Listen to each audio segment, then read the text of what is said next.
Okay, so after Manasseh, which I read in the other one, we'll talk about Amon. Amon, king of Judah. Amon was 22 years old when he became king, and he reigned in Jerusalem 2 years. He did evil in the eyes of the Lord, as his father Manasseh had done. Amon worshipped and offered sacrifices to all the idols Manasseh had made, but unlike his father Manasseh, he did not humble himself before the Lord. Amon increased his guilt. Amon's officials conspired against him and assassinated him in his palace. Then the king of the land killed all who plotted against King Amon, and they made Josiah his son king in his place. It goes on to Josiah. Josiah was 8 years old when he became king and reigned in Jerusalem 31 years. He did what was right in the eyes of the Lord and walked in the ways of his father, David, not turning aside to the right or to the left. In the 8th year of his reign, while he was still young, he began to seek the God of his father David. In his 12th year, he began to purge Judah and Jerusalem with high places, as opposed carved idols and cast images. Under directions, under his direction, the altars of Baal were torn down and cut to pieces. The incense altars were above them, and smashed the Asherah poles, the idols, and the images. And he broke into pieces and scattered them over the graves of the bones and sacrificed to them.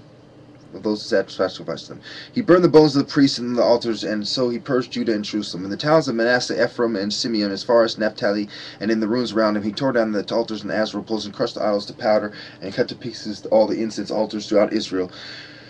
Then he went back to Jerusalem. In the 18th year of Josiah's reign, to purify the land and the temple, he sent Shaphan, son of Azaliah, and Maaseiah, the ruler of the city, with Joah, son of Joahaz, the recorder, to repair the temple of the Lord his God. They went to Hilkiah, the high priest, and gave him the money that had been brought into the temple of God, where the Levites, who were doorkeepers, had collected them from the people of Manasseh, Ephraim, and the entire remnant of Israel, from all the people of Judah and Benjamin, and the inhabitants of Jerusalem.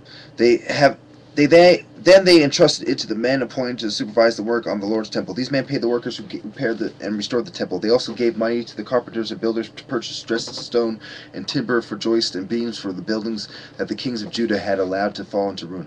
The men did the work faithfully. Over them to direct them were Jahath and Obadiah. Levites descended from Merari, Zechariah, and Meshullam descended from Kohath. The Levites, all who were skilled in playing musical instruments, had charged laborers and supervised all the workers from job to job. Some Levites were secretaries, scribes, and doorkeepers. A book of the law is found. Josiah celebrates the Passover. The death of Josiah, Necho, the king of Egypt, the fall of Jerusalem. Of course, after you have Jehoiachin, and Zedekiah. So Josiah dies. You get Jehoahaz, and Necho takes Eliakim's brother Jehoahaz and carries him off to Egypt. So the king of Egypt was an asshole. He was Necho.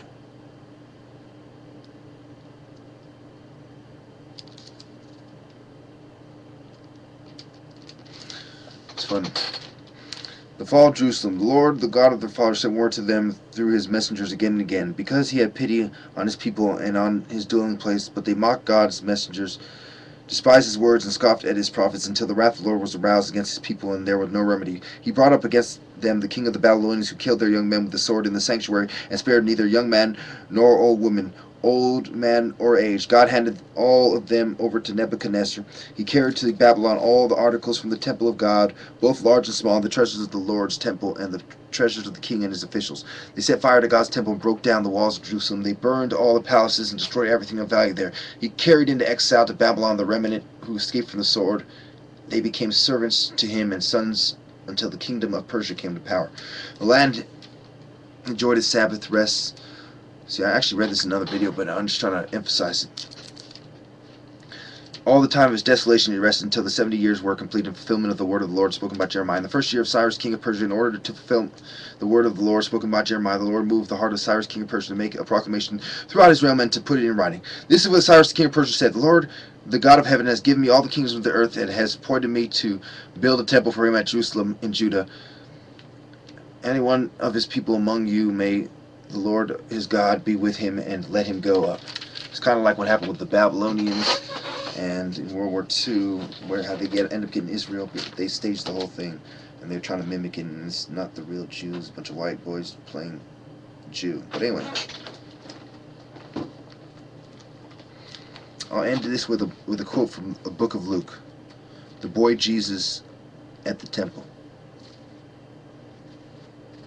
Every year his parents went to Jerusalem. This is from Luke 2:41.